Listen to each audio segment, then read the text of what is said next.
Your nails are outgrown and it is time for an infill. Come along with me as I show you the steps to make your nails look brand new once more.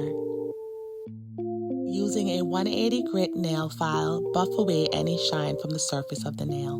Use a cuticle pusher to gently lift the cuticles, followed by a cuticle scraper to remove the dead cuticles from the nail plate. Next, use a sponge buffer to remove any residual shine from the natural nails.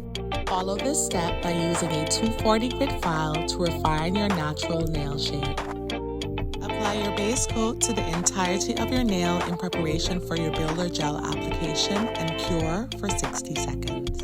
Apply a thin layer of builder gel getting as close to the cuticle as possible without touching, and then cure for 99 seconds on low heat.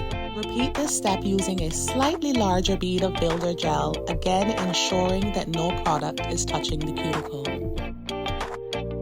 Using a fine liner brush, begin to pull the builder gel towards the center of the nail to create an apex.